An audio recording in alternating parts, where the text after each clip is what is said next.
தமிழ் சினிமாவில் நாடோடிகள் என்ற படத்தின் மூலமா நடிகையா அறிமுகமானவங்க தான் அபிநயா.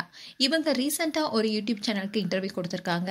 அப்போ விஷால் குறித்தும் திருமணத்தை குறித்தும் வெளிப்படையா பேசியிருக்காங்க. நிஜத்துல அபிநயாவால வாய் பேச முடியாது, காது கேட்க முடியாது. இந்நிலையில சைகை மொழியின் மூலமா தான் டைலாக்ஸை உள்வாங்கி நடிச்சிட்டு வராங்க. சன் டிவில ஒளிபரப்பான மஸ்தானா மஸ்தானா நிகழ்ச்சியில அசத்தலா நடனம் ஆடியதன் மூலமா இவங்க புகழ் பெற்றாங்க. நடிகர் ராகவா லாரன்ஸ் தான் இவங்களுக்கு உறுதுணையா இருந்து இவங்களுடைய வளர்ச்சியில முக்கிய பங்காற்றினாரு. நாடோடிகள், மார்க் ஆண்டனி, பனி போன்ற பல படங்கள் நடித்து ஒட்டுமொத்த திரையுலகையும் ரசிகர்களையும் தன் பக்கம் திரும்பி பார்க்க வச்சவங்க தான் அபிநயா. இவங்க 2008 தெலுங்குல வெளியான நேனிந்தே, கிங் அண்ட் சங்கமம் போன்ற படங்கள் நடிச்சிருக்காங்க. தெலுங்குல சின்ன சின்ன கேரக்டர் நடிச்சிட்டு வந்த இவங்களுக்கு சமுத்திரக்கனி நாடோடிகள் படத்துல வாய்ப்பு கொடுத்தாரு. விஜய் வசந்துக்கு ஜோடியா அவங்க நடிச்சதை பார்த்து அபிநயாவுக்கு ஏகப்பட்ட விருதுகளும் வரவேற்பும் குவிஞ்சது.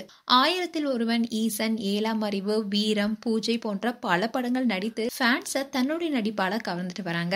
இந்நிலைதான் அபிநயா இன்டர்வியூ கொடுத்திருக்காங்க. அதுல அபிநயா அவங்களுடைய திருமணத்தை பத்தி சொல்லியிருக்காங்க.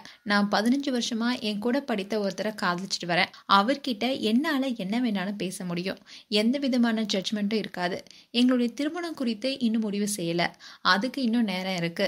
நான் செய்ய வேண்டிய விஷயங்கள் இன்னும் நிறைய இருக்கு. ஆனா அவரை தான் கண்டிப்பா திருமணம் செய்வேன்னு சொல்லியிருக்காங்க. அண்ட் என்னையும் விஷால் பத்தி வர வதந்தி எல்லாமே ரொம்பவே முட்டாள்தனமானது. விஷால் ரொம்பவே தங்கமான மனுஷன். என்கிட்ட சைன் லாங்குவேஜ் கத்துக்க சொல்லுவாரு. நாங்க ஒன்னா தான் உட்கார்ந்து சாப்பிடுவோம். அதோட எனக்கு விஷால் ப்ரொபோஸ் பண்ணாரு. எங்களுக்கு சீக்கிரம் கல்யாணம் ஆக போகுதுன்னு வர செய்தியெல்லாம் நம்பாதீங்கன்னு இன்டர்வியூல அபிநயா சைன் லாங்குவேஜ் மூலமா சொல்லியிருந்தாங்க.